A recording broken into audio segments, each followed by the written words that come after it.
என்னடா செடி நெட்டக்காட்டுக்கு மறுபடியும் செடி நடுறன்னு தானே பார்க்குறீங்க. என்னத்தை சொல்ல இப்போ பாருங்க, பூரா எல்லாமே கடிச்சு போட்டுச்சு.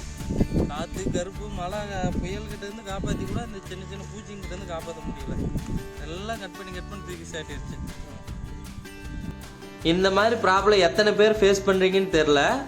நான் தக்காளி செடி நட்டு அந்த ஃபர்ஸ்ட் வீக்கில் நான் என்னென்ன ப்ராப்ளம் ஃபேஸ் பண்ணேன் அப்படின்னா, தண்டல்கள் ப்ளஸ்ஸு பூச்சிங்க அந்த தண்டு சுற்றியும் கடிச்சு அதனால் செடி நிறைய இறந்து போச்சு. ஸோ இதை நம்ம எப்படி கட்டுப்படுத்தலாம் அப்படின்னு பார்த்தீங்க அப்படின்னா, நீங்கள் செடி நடவு பண்ணும் பொழுது கொஞ்சம் தண்டு பெருசாக இருக்கிற செடியை பார்த்து நீங்கள் நடவு பண்ணணும்.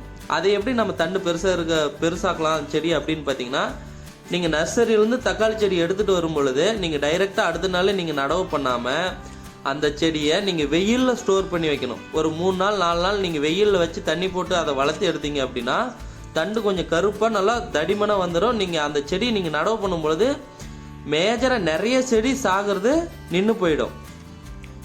அதுக்கப்புறமா நீங்கள் அந்த செடி போன இடத்துலலாம் புதுசாக செடி நடவு பண்ணிவிட்டு அதுக்கப்புறமா ஃபஸ்ட்டு வேக்சினாக என்ன கொடுக்குறோம் அப்படின்னா, குளோரிஃபைரிபாஸும் அதோட கூடவே ரெட்டமிக் கோல்டு அப்படிங்கிற ஒரு பவுடரும் நம்ம மிக்ஸ் பண்ணி கொடுக்குறோம். எதுக்கு அப்படின்னா, அந்த குளோரிஃபைரிபாஸ் பூச்சிங்க கிடைக்குது இல்லையா, இந்த தண்டு சுற்றியும் உக்காந்தி அந்த பூச்சிங்க கட் பண்ணி விட்டுரும். அதே சமயம் வேர்ப்புழு, வேருக்கு அடியும் மண்ணுக்கு அடியும் அந்த புழுங்க இருக்கும், அதை கண்ட்ரோல் பண்ணிடும்.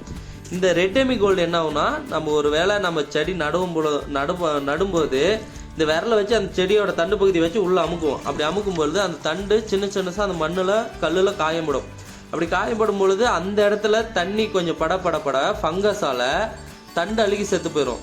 ஸோ நீங்கள் இதை ரெண்டையும் நீங்கள் கரெக்டாக நீங்கள் எத்தனை டேங்க் அடிக்கிறீங்களோ அதுக்கு ஏற்ற மாதிரி நீங்கள் மிக்ஸ் பண்ணிவிட்டு இந்த ஸ்ப்ரேவை அந்த செடியோட தண்டு பகுதியில் படுற மாதிரி நீங்கள் ஸ்ப்ரே கொடுத்தீங்க அப்படின்னா அந்த தண்டு அழுகலும் ப்ளஸ் அதோட கூடவே அந்த பூச்சால் கடிச்சு சாகுது இல்லையா, அந்த செடியும் ஃபுல்லாக கண்ட்ரோல் பண்ணிடலாம். நீங்கள் ஃபஸ்ட்டு வீக்கில் இதை ஃபாலோ பண்ணிங்க அப்படின்னா இந்த ஒரு செடிக்கும் இன்னொரு செடிக்கு இருக்கிற கேப் இல்லாமல் செடி ஒரே ஈவனாக நீங்கள் தூக்கிட்டு வந்துடலாம்.